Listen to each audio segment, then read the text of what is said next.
cerebro, hacia las células, etcétera, para activarlas. Estos mensajeros químicos son neurotransmisores, son hormonas endocrinas, hormonas neuroendocrinas, hormonas parácrinas, es decir, que se secreta una sustancia y estimula a las células vecinas. Hormonas autócrinas, la misma célula va a formar sustancias que van a estimular a la célula. Luego tenemos citocinas, que son péptidos secretados por las células hacia el líquido extracelular, por ejemplo, las interleucinas. Las hormonas citocinas, la leptina, que se produce en las células adiposas. Fíjense, todo este conjunto de sustancias, neurotransmisores, hormonas neuroendocrinas, hormonas parácrinas, autócrinas, citocinas, hace que nuestro organismo funcione de manera coordinada. Lo que vamos a ver son las hormonas. Las hormonas están producidas por tejidos endocrinos del organismo. ¿Cuál es la estructura química de las hormonas? Las hormonas pueden ser de tres tipos. Pueden ser proteínas y polipéptidos, pueden ser esteroides, pueden ser derivados de los aminoácidos. Las hormonas proteínas vamos a encontrarlas en la adenohipófisis, la neurohipófisis, el páncreas, que produce insulina glucagón, las glándulas paratiroides, como la hormona paratiroidea. Todas estas sustancias son proteínas. Y tenemos otras estructuras químicas de hormonas endócrinas, los esteroides. Los esteroides son compuestos grasos, parecidas al colesterol. ¿Qué hormonas tenemos con esa composición esteroidea parecida al colesterol? El cortisol, que son los corticoides, la aldosterona, los estrógenos, progesterona, testosterona. Entonces, estas hormonas esteroideas se sintetizan a partir del colesterol.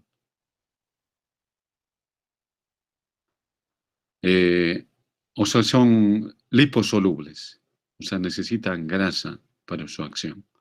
Y tenemos otro tipo de hormonas que derivan de los aminoácidos, como la tirosina. La tirosina es un aminoácido. ¿Qué hormonas derivan de la tirosina?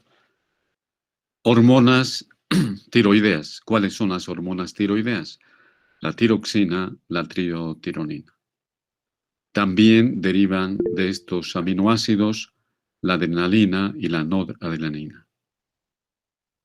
Esos son los tres componentes químicos de las hormonas. No se han visto hormonas que tengan composición de polisacáridos o un ácido nucleico. Entonces, son proteínas, o son esteroides, o son derivados de los aminoácidos. Las hormonas polipeptídicas y proteicas se almacenan en vesículas secretorias hasta que se necesitan. Estas se van a sintetizar en el retículo endoplásmico. Ahí se sintetizan. Secreción, transporte y aclaramiento de las hormonas de la sangre.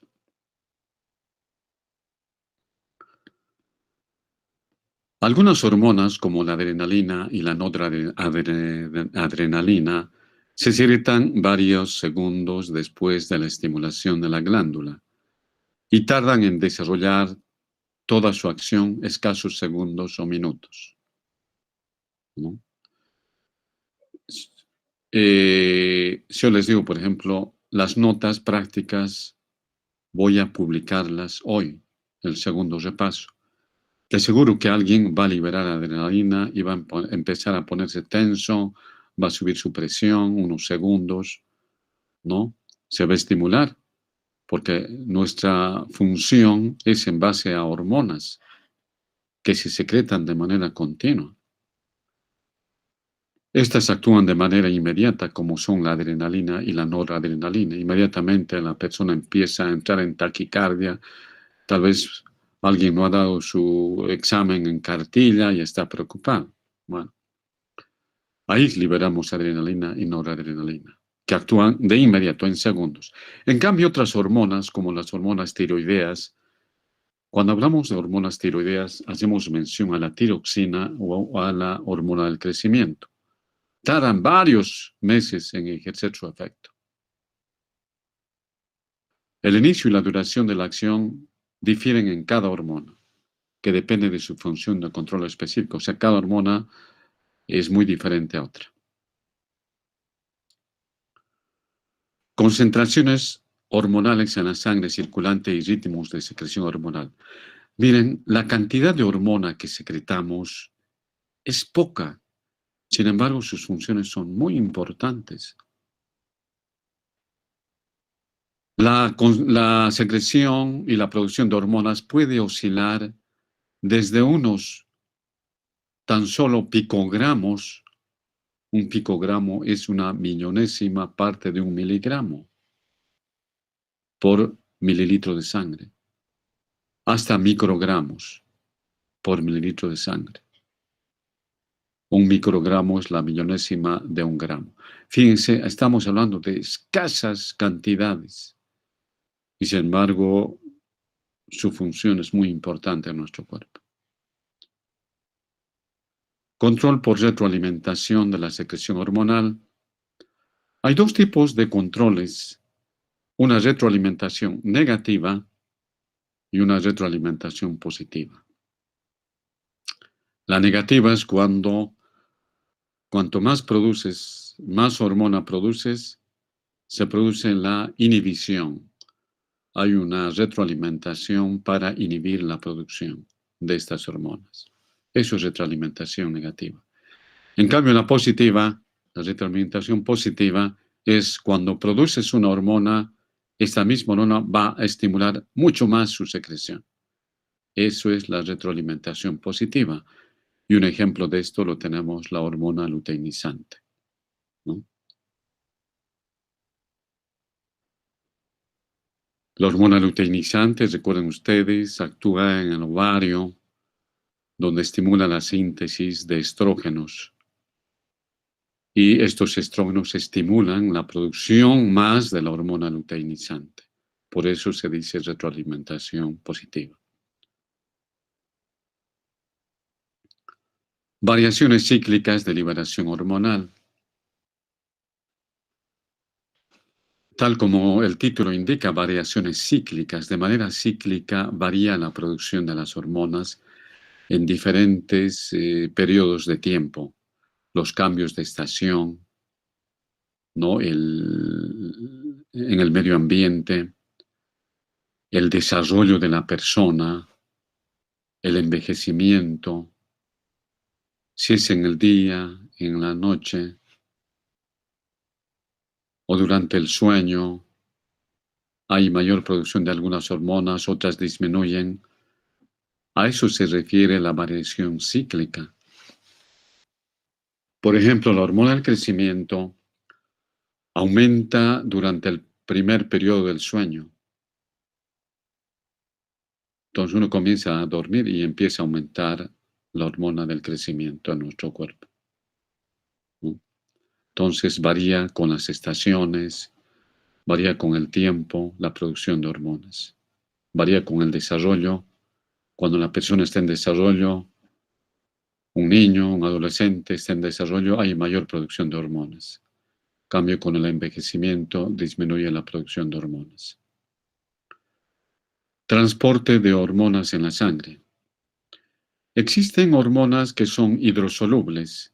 Cuando hablamos de hormonas hidrosolubles, estamos hablando de los péptidos y las catecolaminas.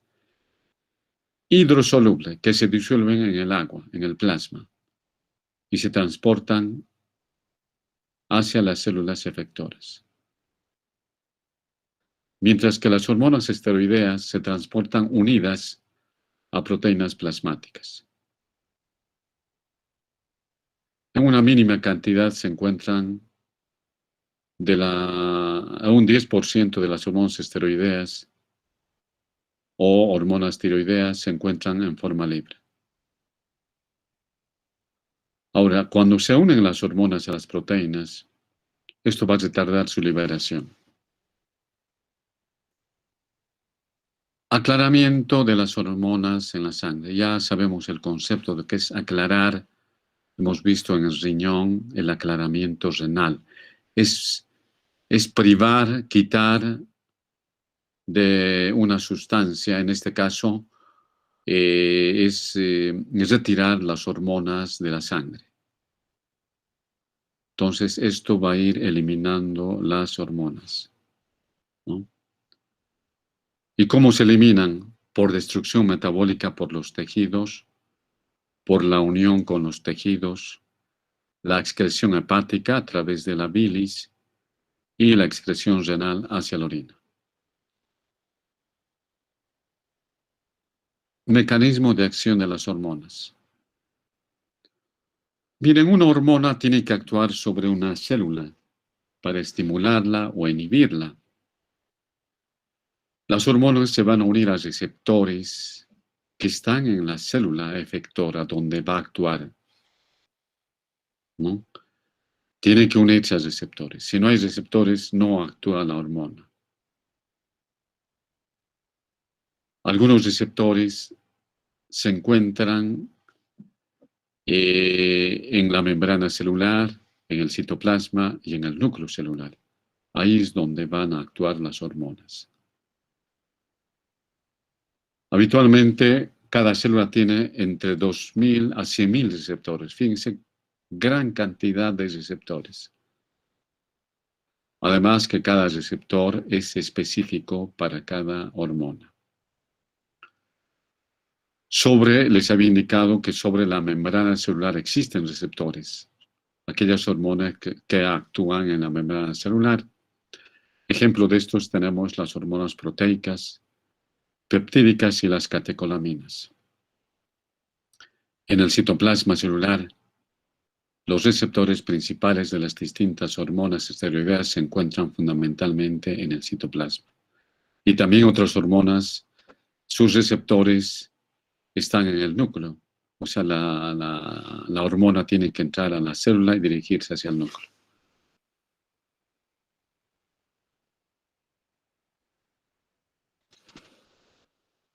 El número y la sensibilidad de los receptores hormonales están regulados. Los receptores en cada célula no permanecen constantes, continuamente se están modificando. Cada día van aumentando receptores en las células, otras van disminuyendo, se van renovando de manera continua.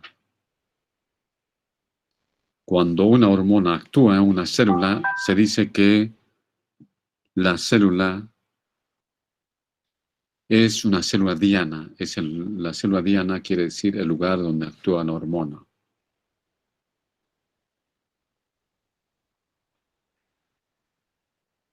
La disminución de los receptores puede deberse a la inactivación de algunas moléculas receptoras,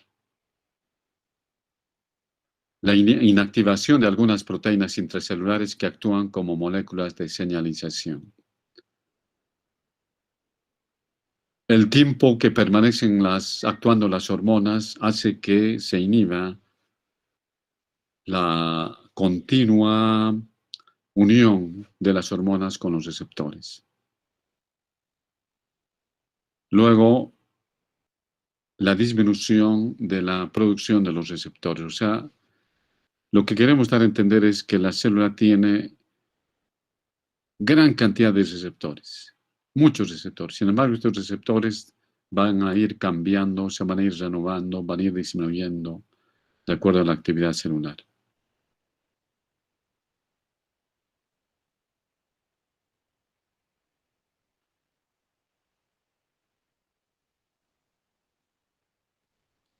Un minutito, nos hemos ido a un principio.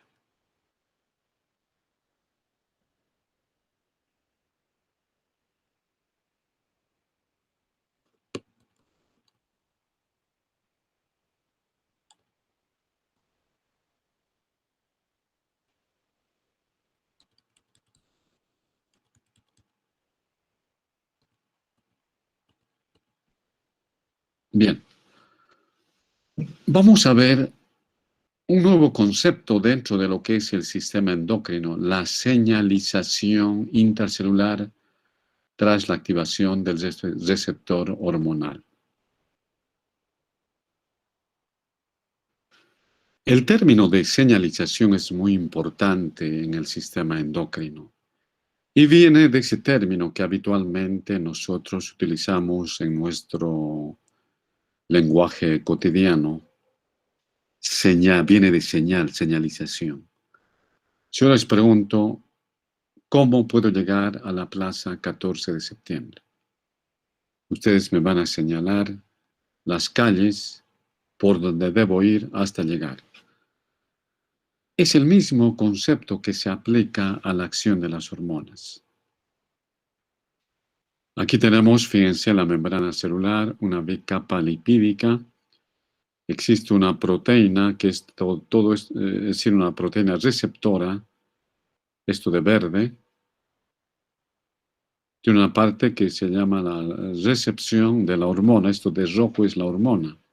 Ahí se une y existe unas asas de este receptor, 1, 2, 3, 4, 5, 6, 7 asas, ¿no?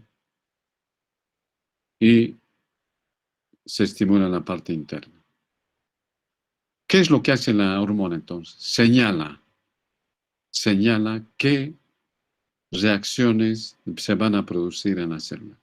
Fíjense, se une y ya está señalando.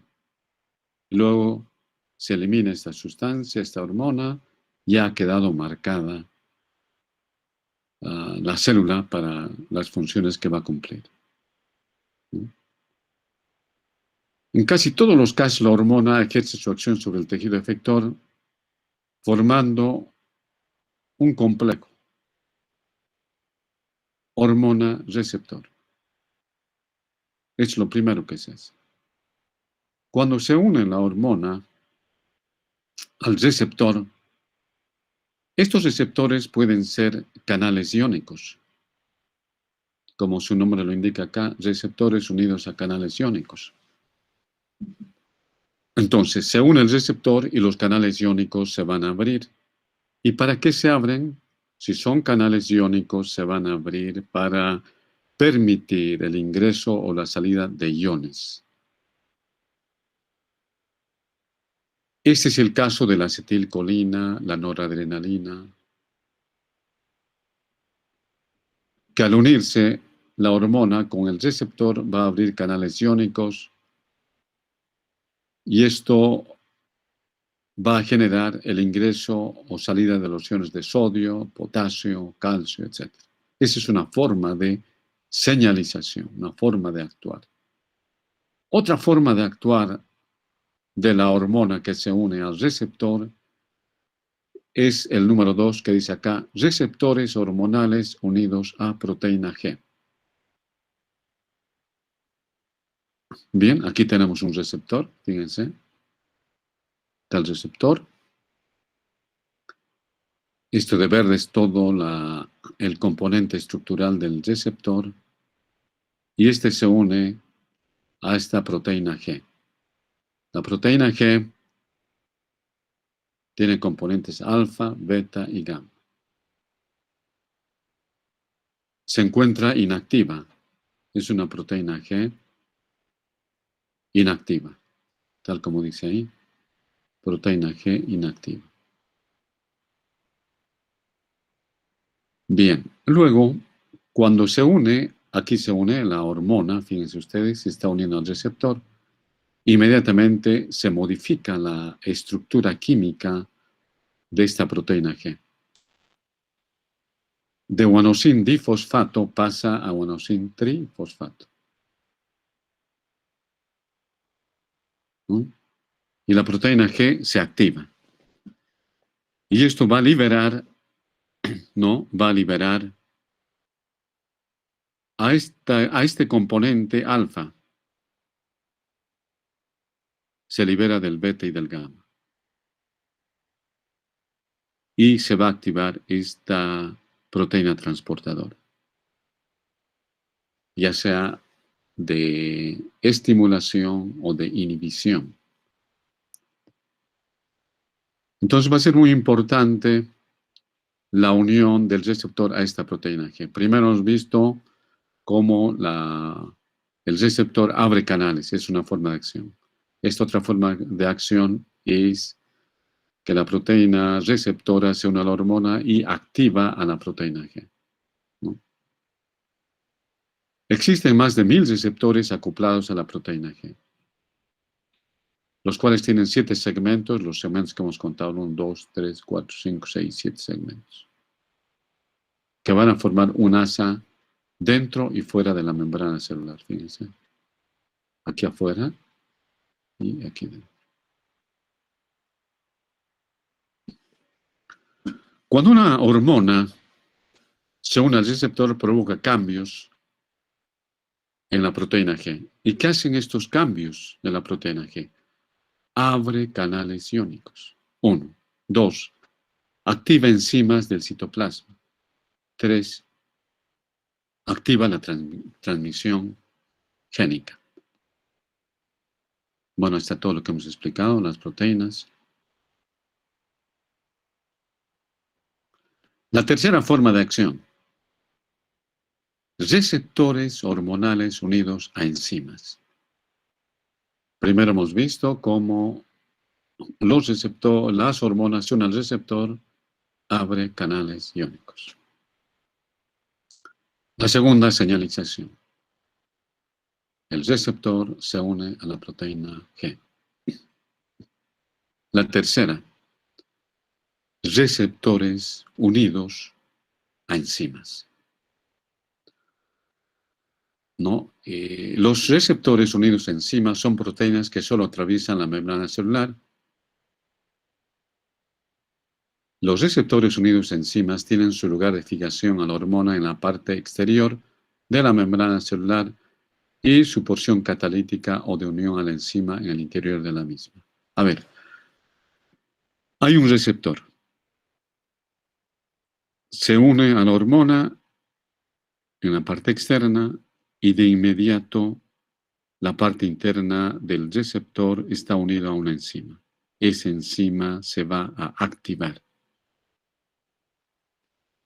o a veces se inactiva, ¿no? Pero ese es el estímulo que va a producir. Un ejemplo de esto tenemos la leptina. La leptina es una sustancia que se une a un receptor unida a una enzima en la parte interna. Esta leptina es el que regula el apetito y el equilibrio energético. Este es el que va a... La leptina es el que nos indica si debemos seguir comiendo o debemos suspender la alimentación, ¿no? Porque va a estar en relación con el apetito. El receptor de leptina es un miembro de la gran familia de receptores de citosina, que no poseen actividad enzimática directa, sino que envían señales a través de enzimas que se asocian. O sea, es una señalización, ¿no? Bien, esa es otra forma de acción. Ahora, tenemos otras formas de acción. Ya hemos mencionado, ¿no? Que estamos hablando de receptores en la membrana celular. Ahora vamos a ver de receptores intracelulares que activan los genes. ¿Quiénes actúan dentro de la célula? Tenemos los esteroides suprarrenales y gonadales. Cuando hablamos de esteroides suprarrenales, estamos hablando de la aldosterona, los corticoides. Gonadales, estamos hablando de la progesterona, los estrógenos, la testosterona. Luego las hormonas tiroideas, los retinoides y la vitamina D. Todas estas son hormonas liposolubles. Como son liposolubles, pueden atravesar la membrana celular. Recuerden que la membrana celular es una bicapa de lípidos, lo cual va a permitir el ingreso de estas sustancias liposolubles. El complejo hormona-receptor activado se fija después a una secuencia reguladora específica de ADN, que es el promotor, ¿no? Este ADN activa genes específicos y forma el ARN mensajero.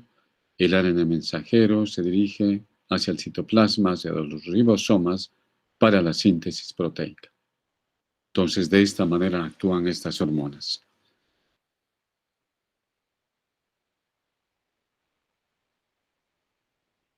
Vamos a ver otra forma de acción de las hormonas.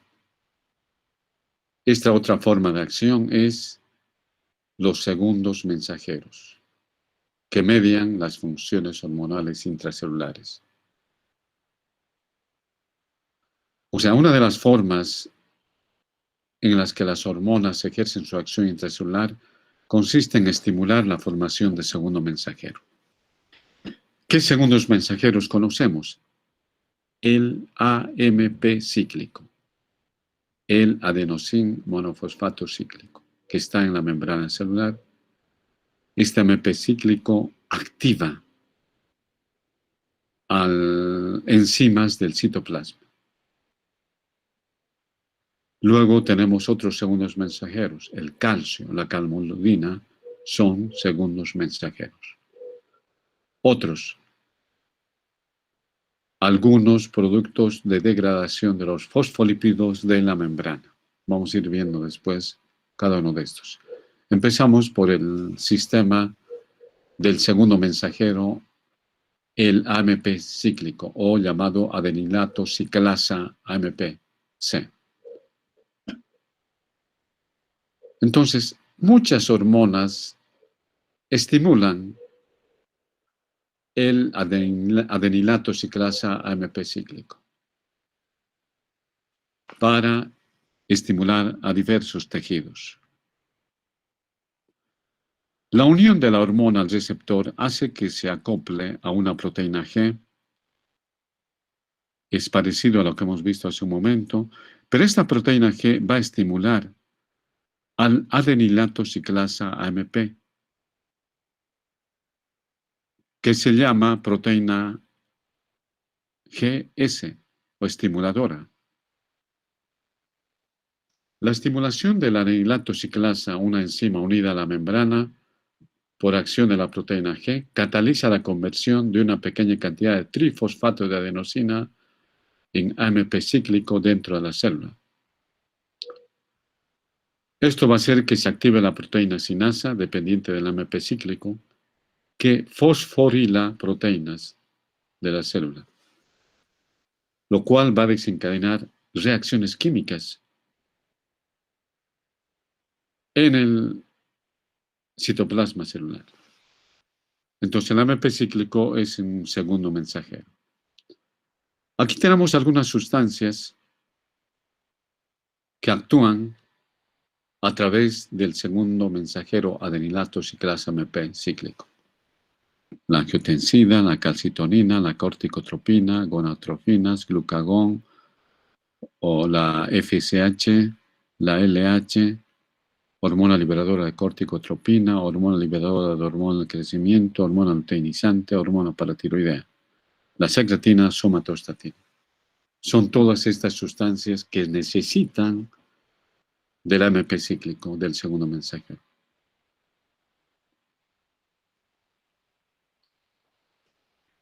Una vez que se forma el AMP cíclico, este AMP cíclico va a estimular una cascada de enzimas en la célula, lo cual va a activar muchas reacciones celulares. Si el complejo hormona-receptor se une a una proteína G inhibidora denominada GI, la adenilato ciclasa queda inhibida, por lo que la formación de AMP cíclico disminuirá y la acción hormonal en la célula será inhibida. Una hormona puede aumentar o disminuir la concentración del AMP cíclico, lo cual va a fosforilar al AMP cíclico y va a generar una acción ya sea de estimulación o de inhibición. Otro segundo mensajero, El sistema de segundo mensajero de los fosfolípidos de la membrana celular. Bien, entonces tenemos una proteína en la membrana celular que, que tiene su receptor.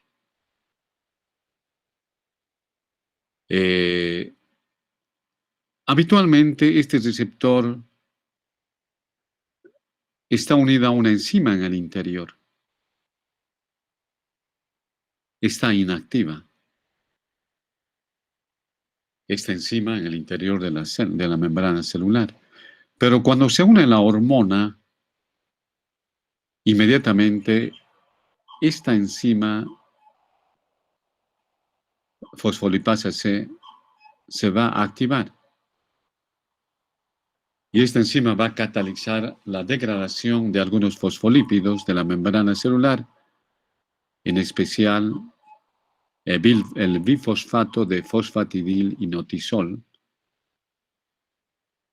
El inositol, que se abrevia PIP2, forma dos segundos mensajeros distintos: el trifosfato de inositol y el diacilglicerol. El trifosfato de inositol habitualmente moviliza el calcio de las mitocondrias y del retículo sarcoplásmico. Ahora, los propios iones de calcio que se movilizan de las mitocondrias y el retículo sarcoplásmico tienen un efecto de segundo mensajero y van a activar la contracción del músculo, como todos conocemos, y en la modificación de la secreción celular.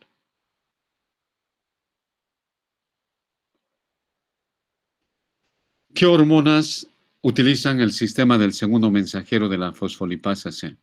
Ahí tenemos la angiotensina 2, catecolaminas, hormona liberadora de gonadotropina, hormona liberadora de hormona de crecimiento, hormona liberadora de la tirotropina y hormona paratiroidea.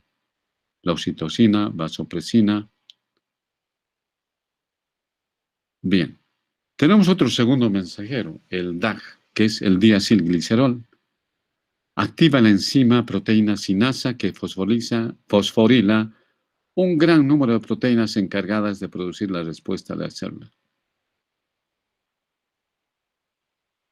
La porción lipídica del diacilglicerol es el ácido araquidónico. Este es un precursor de las prostaglandinas y otras hormonas locales, que tiene múltiples efectos sobre tejidos de todo el organismo, que se suman a los ejercidos por el propio diacilglicerol. Ahora, el sistema de segundo mensajero de los fosfolípidos ejercen su control de función celular. Y estos van a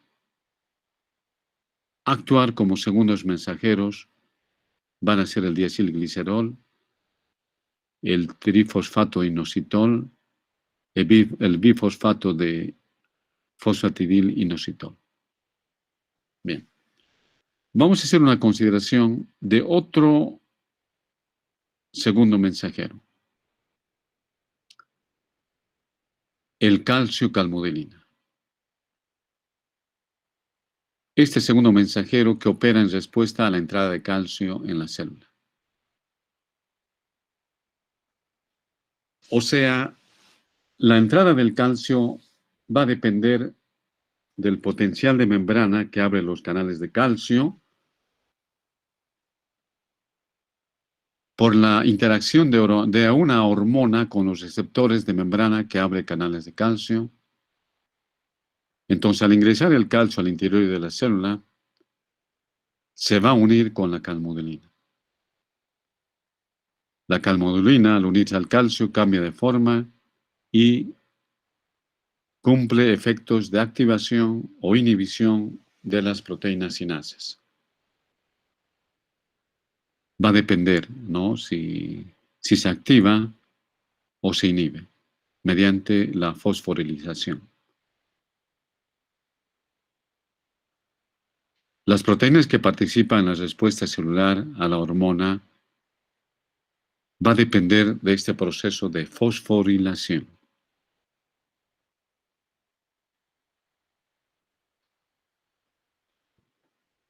Un ejemplo de la función específica de la calmodulina consiste en activar, como sabemos muy bien, ¿no?, la miosina sinasa de cadena ligera que activa el músculo liso. Ahora, el calcio tiene que tener cierta concentración para que actúe el sistema de la calmodulina.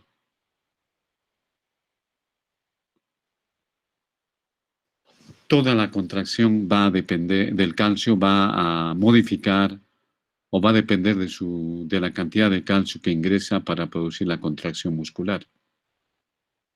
Por eso se considera como un segundo mensajero. La calmodulina es parecida a la troponina C, que tienen, o sea, ambos se van a unir al calcio y van a generar la contracción muscular.